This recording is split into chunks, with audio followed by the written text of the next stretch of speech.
podcast with our host, Scott Smith. Scott, how are you? And I know you're excited about our guest. Neil, I am great. I'm so excited about our guest today. We have Bobby Wisnand.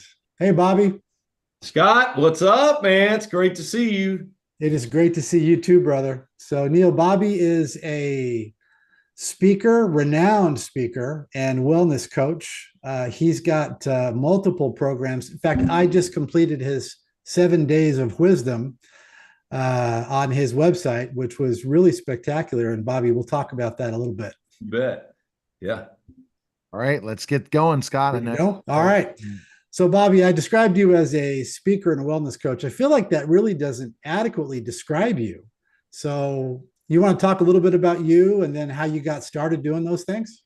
Man, awesome. Yeah. Right out of college, Scott, I went to work as a behavior therapist and alongside a psychiatrist and psychologist and learned a lot but did that for about 3 years. And man, my first love got a hold of me and I went into started personal training and built my own business and did it for just about 34 years now. And about 10 years into that, I started working with doctors. I started working with surgeons, and I would take their patients and I'd take them through and teach them what they shouldn't do before they were having surgery. So all these doctors were surgeons, and I was helping their patients prepare for surgery. And then afterwards, I would get them. And one thing I noticed, I was helping these people more so with their mental state, like dealing with the injuries and dealing with the change of life and their lifestyle change, and people that were, fighting obesity and depression and anxiety and things like that. So they started having me speak at support groups, which, man, woo, I loved it. It just lit me up to see their eyes change, to see the dynamics of their face, and they were getting it. And I helped a lot of people. And eventually that transpired. I started writing a few books. My first book was It's All Heart. I was pretty proud of that one.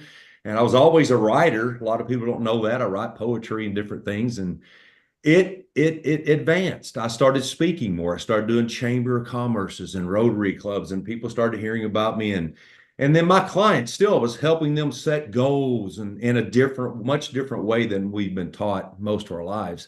And then, I started speaking. I started speaking at corporations. I started getting invited to speak to sales teams, to corporate leadership. And man, it just kind of caught fire over the last 4 or 5 years. And I'm pretty proud. I love to, you'll find out I can talk a little bit. So, but I love people and I love seeing them achieve things, not only that they've been chasing, but man, those things they thought were out of their league, out of their reach. That's where you really light people up. So that's how it got going for me. That's where I'm Wow. today. And you just knew it was something you wanted to do, right? Once you started doing it, you knew it's something you wanted to do. Man, it's what I wanted to live. It's yeah, what I wanted to do. And beyond that, I go to sleep with it, guys. I wake up and go to sleep with it, understanding and thinking how different ways to help people get that big stuff. Yeah, that's it. That's fantastic. So, all right. So, I just completed the 7 days of wisdom program, Yep. which is designed to be a week-long journey, setting and reaching goals, right? Starting with small wins, finishing up with a big goal at the end. I don't want to give away too much, but Yeah. uh, can you walk us through kind of the core principles of that program and how people can apply them in their daily life? Absolutely. I got to tell you where that stemmed from was me speaking. And I knew that one day of speaking wasn't nearly enough. I wanted people to have my audiences to have 7 days of me once I left. Once I walk off the stage, what are they going to do with it? So I gave them everybody, everywhere I speak, I give that program. I give that program to everybody, whether it's 1,500 people or it's 50. They all get it for 7 more days. So it's about developing a consistent, positive daily habit. And if you remember, it's the 2 minute habit. I've developed it, the 2 minute habit. 2 minutes out of 1,440 minutes a day, it's 0.003% of your day. So 2 minutes to level your mind, to put your mind in a positive, productive place before I have that difficult conversation, before I go into work and face a hard day, before I have a conversation with my kid, before I have a financial situation I have to address. It levels your mind. And that's that program. The principles are about how you commit. What are you committing? I teach people commit to effort, not outcome. To your affirmations, your daily affirmations. It's all, you don't know what you're going to face out there. We never do. But if I can get ahead of the game and start a positive catalyst at the beginning of my day or at any point during my day, bring it on, man. Bring it on. I'm going to take it a lot better if I'm already going down that positive, productive road that I've set for myself with a 2-minute habit. And that's the case. That's why I did that. That's why I created that program. Exactly. Yeah. So that 2-minute habit, such an important thing that you're teaching to get people through those challenges, because everyone's going to have challenges when they least expect it as well. Absolutely. Here's one of my quotes. It's real quick. You don't have to do, most people think they got to fix it all to be better. You don't. You need 1%. You don't have to do it all in one day, but one day can help you do it all. And that's powerful. And it's a concept. It's a mindset shift to get to thinking that way. It helps a lot of people do things they just didn't think they could do. Yeah. Well, and one of the things, Bobby, that I got from the program was, you can string those days together, right?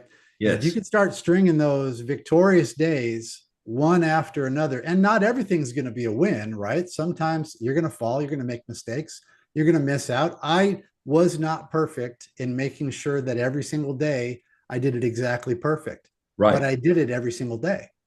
That's that consistent piece. You don't have to have an hour of meditation. You don't have to have 3 hours in the gym. You don't have to have every meal perfect. As long as you have a consistent piece, you're going to string together 3 or 4 days or 2 days that are great. And a big part of what I teach is the concept and the reality of failure. What is failure? We've been taught that it's something that is a negative connotation to it. No, it's not. That's another mindset shift.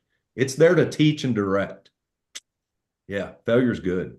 Failure is essential. Failure is impossible to avoid, but you don't want to avoid it. Yeah. You don't want to avoid failure, because you're not going to you're not going to go after your goals and dreams then, right, if you avoid failure. Yes, absolutely, Neil. That's perfect. Yeah. Absolutely. So, all right. So one of your other programs is called the 7 Pillars of Power, right? Right. And you refer to this a couple of times in the 7 Days of Wisdom, but you talk about the entire goal to gold method. Yes. Can you talk about that a little bit? Yeah, 7 Pillars of Power, real quick, is a 90-day course. I designed it for you to do it 90 days. You don't have to do it 90 days. You can do it across the course of a year if you want to. But it's got my 7 books of wisdom in it. It's got daily affirmation. It's got the video course. It's got case studies. And of course, from goal to gold, turning goals into achievements. From what I see, most people that I know that set goals, they miss something very important. And it's right off the bat. It's before they ever set a goal. Setting a goal is not the start. It's not. You haven't done anything. It's like having 10 gym memberships and you don't go. You're not any healthier. You got to put it into action. So we appease ourselves with setting a goal. It's positive, yes, but we haven't done anything. There's no action. It's not a start. It is preparing to start. And then you got to set the right goals. And even before that, the mindset of what do I expect? What happens when I face an obstacle? What happens when I really don't want to address this goal? What happens when I want to take a day off? Ooh, that's dangerous, man. Again, one little piece. I have a whole attachment that I teach, a goal attachment. You got to treat goals like your dog. You really do. You got to be that connected to them. You got to play with them. You got to feed them. You got to water them. You got to walk them. It's that kind of deal. But it can be done in 2 minutes a day. If I do 2 minutes of goal work a day, man, you're going to be gold. You're going to turn that goal into gold. It's the method. It's preparing before. It's setting the right goals. Most people set the wrong goals. They set goals based on what they want instead of how to achieve it. Big difference. And then staying connected to it. We miss that too. So that's from goal to goal. That's an entire presentation that I do at companies. They like that one. It's a good one. Because if your goals are not going to lead to a big result, why do them?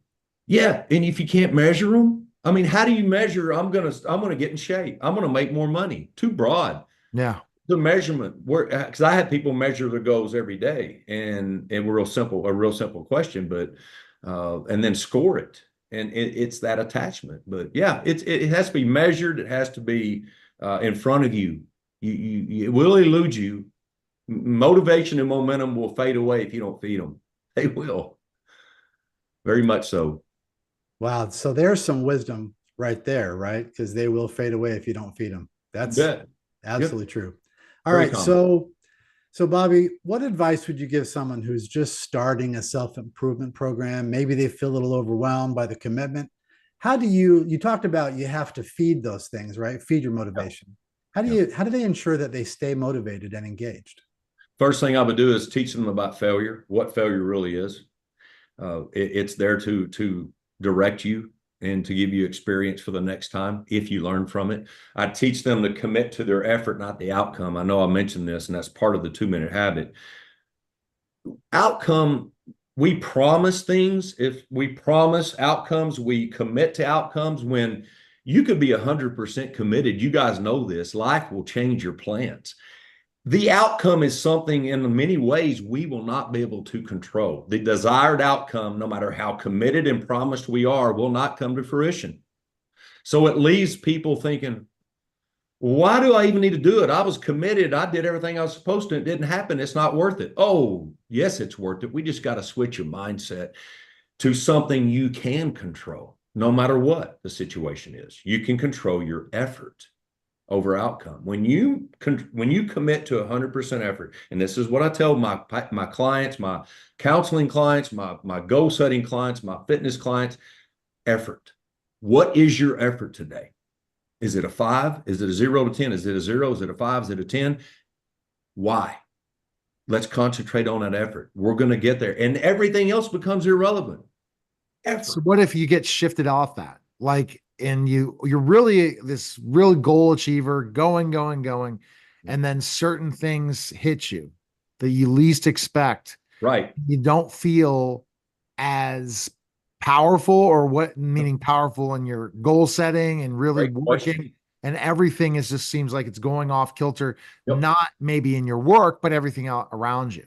And it can tilt that way very fast. It takes either one or things can stack up. You can have those days where, man, I'm just going to crawl in my closet and sit there because everything's going wrong. You have to achieve, and this is part of what I teach, balance. Okay, we're having an issue here. We're facing anxiety is a great example, man. Anxiety can shut you down. So I need to keep one eye on where I still need to improve. Okay, yeah, I acknowledge I'm having a bad day. This day is not really, it's revved up, man. It's going the wrong direction. But I need to also balance my mindset with what have I done that's good? Well, you may have to go back a day or two. And that's where the 2-minute habit comes into play, because the first thing I say in the 2-minute habit, the first thing I teach you is the H, honor the privilege. Honor the privilege that you're alive.